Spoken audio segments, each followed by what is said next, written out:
Welcome everybody.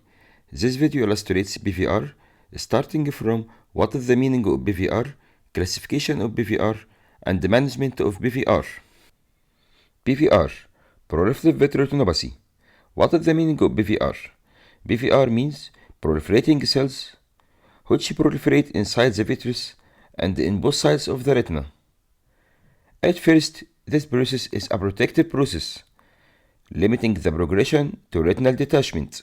But afterwards, this process converts into an abnormal process, leading to formation of contractile tractional membranes, which hinders surgery for retinal reattachment. The incidence of PVR is about 5 to 10% in all cases of rheumatogenic retinal detachment.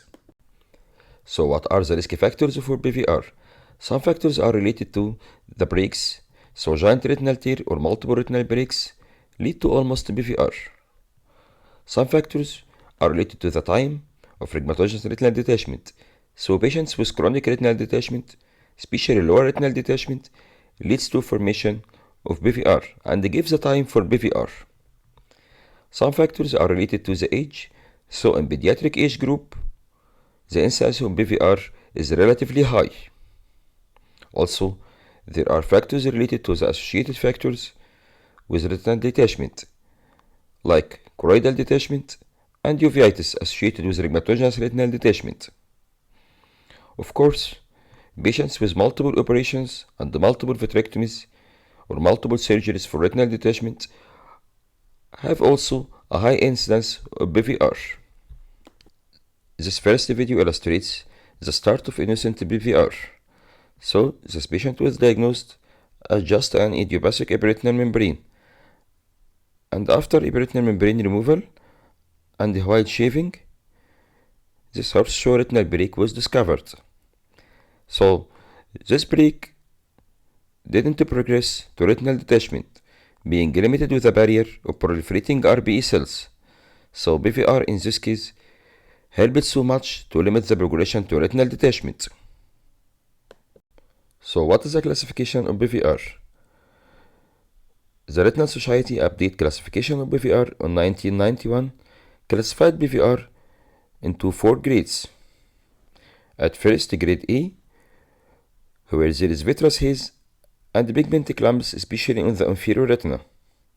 Grade B, with wrinkling of the inner retinal surface, retinal stiffness, visual tortuosity, ruled and irregular edges of the retinal break, associated with decreased mobility of the vitreous. Grade C. Grade C is furtherly divided into grade C posterior and grade C anterior.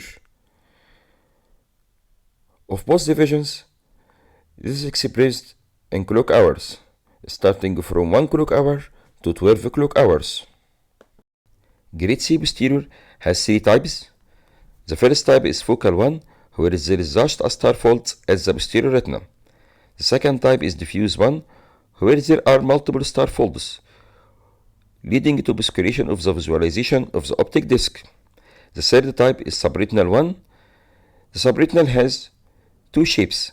The first one is a napkin ring, obscuring the visualization of the optic disc, or a closed line with elevation of the retina, while in grade C anterior, the retina posterior to the PVR process is drawn into multiple retinal folds, and also this retina may have a trough anteriorly being retracted by the vitreous base.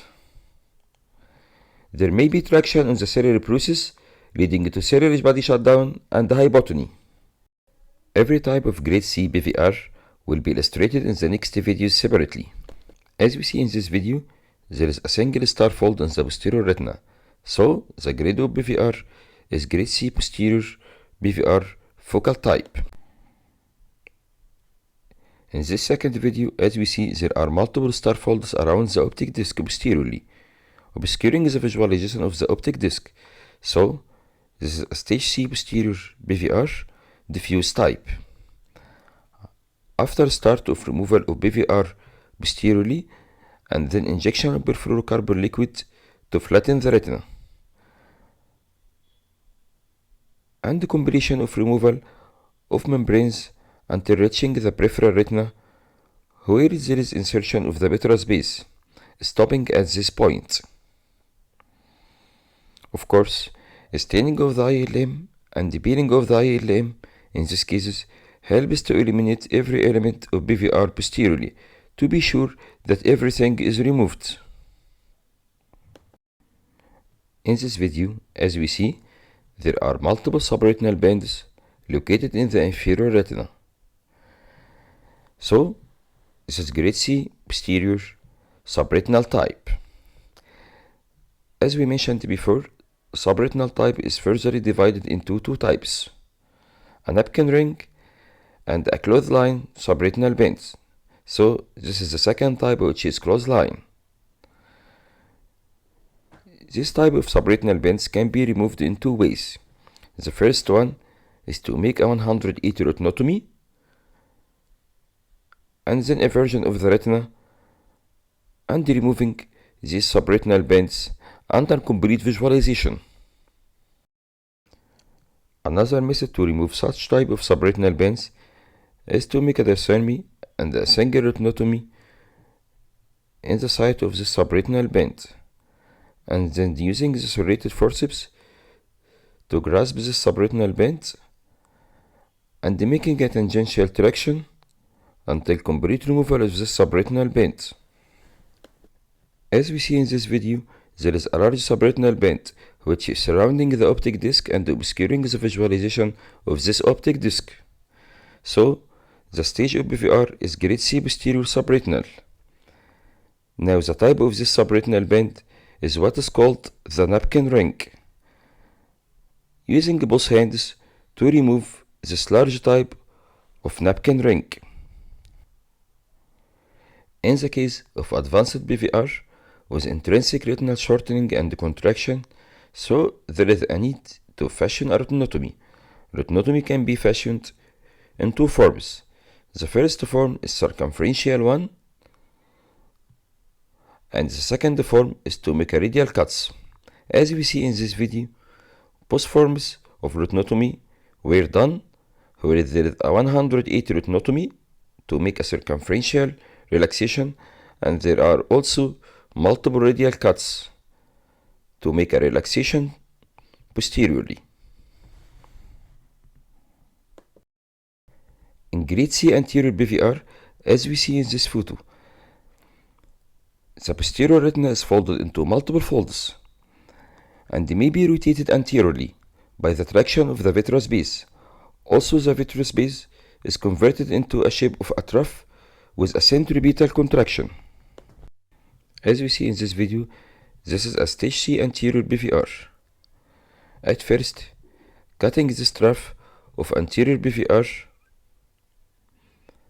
to reach to the posterior retina. After reaching the posterior retina, as we see, there are multiple folds of the posterior retina being retracted by the anterior PVR. So, trying to remove this anterior PVR, and after completion of removal of the anterior PVR, then making a relaxation to the retina, doing a retinotomy at this site. So what are the tips and tricks in removal of PVR? At first, we have to know that PVR may develop earlier than expectation, so not every case with recent retinal detachment has no PVR. Be ready for bimanual surgery when needed. Always start to remove PVR membranes from posterior to anterior. Avoid injection of perfluorocarbon liquid before, otherwise this bubble may escape under the retina. Eye limb peeling helps to relax the posterior retina and makes it free from any surface traction. Retinotomy has to be fashioned at the end point of posterior hyaloid and PVR membranes removal, so the posterior edge of retinotomy is being free from any surface tractions. Sacrifice as much as possible of retinal remnants anteriorly, so the peripheral anterior retina has to be removed completely because it is a source of PVR and ischemia. Be aware of retinal rotation and be aware of the anatomy of the center. So the fovea is 0.8 mm below the center of the optic disc. Methotrexate injection can be tried at the end of the surgery to decrease the incidence of PVR postoperatively. Finally, be aware of hypotony postoperatively, so check IUP frequently post-operatively. And thank you for watching.